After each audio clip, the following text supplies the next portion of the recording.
అరవింద్ కు టికెట్ కేటాయించడంతో బీజేపీలో అసమ్మతి సెగరాజుకుంది. మళ్లీ నిజామాబాద్ టికెట్ ను అరవింద్ కే కేటాయించడంపై బీజేపీ నేత శ్రీనివాస్ 19వ డివిజన్ కార్పొరేటర్ సవిత వ్యతిరేకించారు. నిత్యానంద అయినా ఓకే గాని ధర్మపురి అరవింద్ కు టికెట్ ఇవ్వొద్దని ఢిల్లీ అధిష్టానానికి విజ్ఞప్తి చేశారు.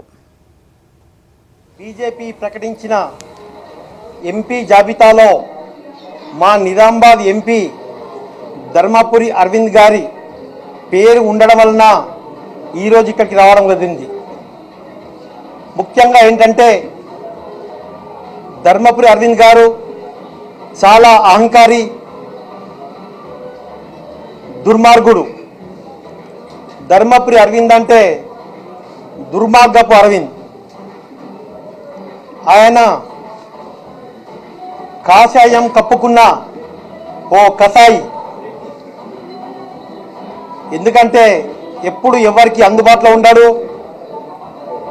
మామూలు కార్యకర్త నుంచి పడితే నాయకుల్ని కానివ్వండి, పార్టీ వాళ్ళనే కాదు ప్రజల్ని కూడా ఎప్పుడు చులకనగా చూడడము, అహంభావంగా మాట్లాడడము.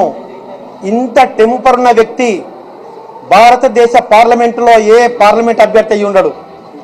అలాంటి వ్యక్తికి మళ్ళీ టికెట్ ఇవ్వడం అనేది మేము దాన్ని తీవ్రంగా ఖండిస్తూ ఉన్నాము. మా నిజామాబాద్ పార్లమెంటరీ నియోజకవర్గంలో అందరు కూడా ఈయన బాధితులే ఉంటారు. ఈయన బాధితులు అంటూ లేని వాళ్ళు ఎవరు ఉండరు. నిజంగా అరవింద్ ధర్మపురి ఎంపీ కాదు కదా, ఎంపీ టీసీకి కూడా పనికిరాడు ఆయన.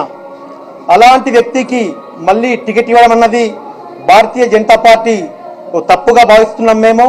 అలాగే భారతీయ జనతా పార్టీకి ఈరోజు దేశ నాయకత్వానికి విన్నవించుకోవడానికి వచ్చినాం మేము.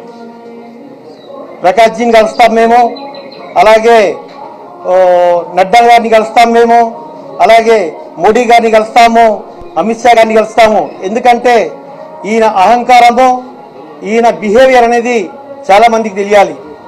మోడీ గారు మా నిజామాబాద్ వచ్చినప్పుడు ఏమన్నాడంటే, కేసీఆర్ గారు లాంటి అవినీతి పరుడు మా బీజేపీతో కలిస్తే బాగుండదు, అందుకని కాబట్టి ఆయన్ని మేము కలుపుకోమన్నారు.